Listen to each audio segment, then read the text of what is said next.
So you have post-traumatic stress disorder and you've just been triggered. Congratulations. You might be surprised that I would congratulate you, but congratulate you I do. Because without being triggered, we can't actually heal or begin to mend that post-traumatic stress response that we have. So when we have post-traumatic stress disorder, we need to plan and prepare for these triggering events. We need to get to know those things that are triggering for us, those people, places, and things that cause our body to react in a way that is similar to that original response or reaction, and prepare for those things because they are going to happen. It's not an if, but a when. So once we have that response or that reaction, it's very important that we take care of ourselves. First and foremost, remembering that it's an illness, it's a chronic condition, and it's my body responding in a way that is appropriate given my life history in that moment. So this means I don't need to judge, shame myself, or blame myself for the situation. Remembering that a post-traumatic stress response is something that's outside my control. It originates from a part of the brain that does not need my permission to enact that response. And so because of that, we need to understand that we cannot control that response. That's why we have to prepare for that response.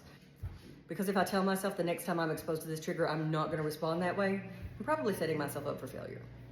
Now, what can happen is that in accepting post-traumatic stress as a part of my day-to-day life, learning to manage those triggers in a systematic way, eventually they can become a very unproblematic part of life. Eventually, we may not respond the same to those same people, places, and things that were triggering before. So when we're activated, remembering this is a post-traumatic stress response can really, really help. Because we're not questioning, what is this? Why am I acting this way? What's wrong with me? This doesn't make sense. All of that is just confusing the situation and preventing you from being able to ground and take care of yourself. So acknowledging I'm in the midst of a post-traumatic stress response doesn't matter if it makes logical sense to anyone else or not. That is not a requirement for a post-traumatic stress response.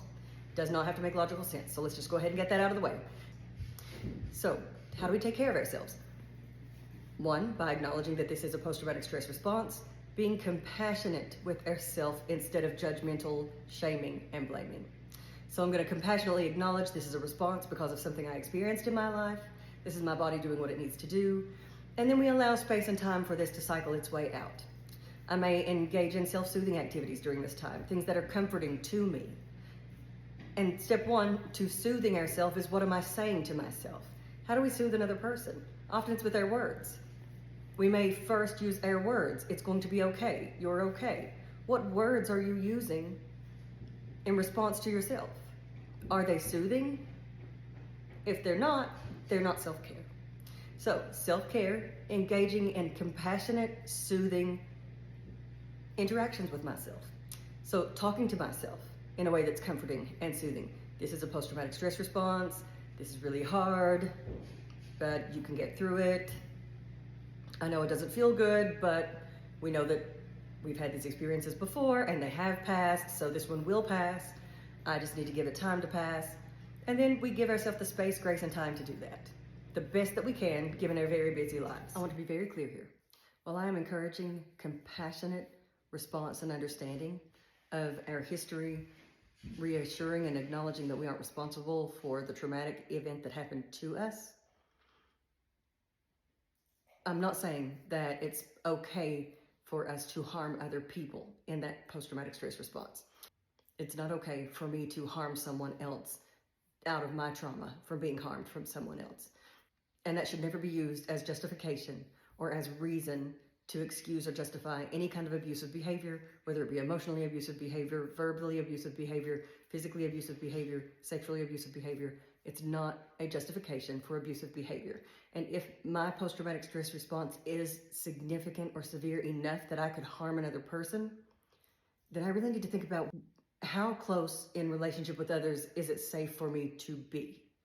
Because I'm responsible for harming another person, even if it's out of that post-traumatic stress response.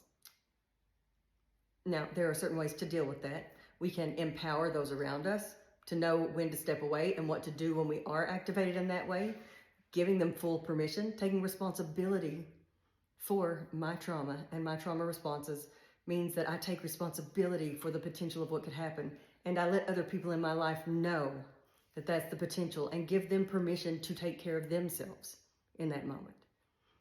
Give them permission to remove themselves from the situation, not to stand there and listen to me verbally berate them or physically harm them. Maybe it means that we agree to live separately in some cases. Because having post-traumatic stress disorder doesn't mean that I won't also have remorse for harming other people. If I don't have remorse when I harm other people, that's a completely different issue altogether.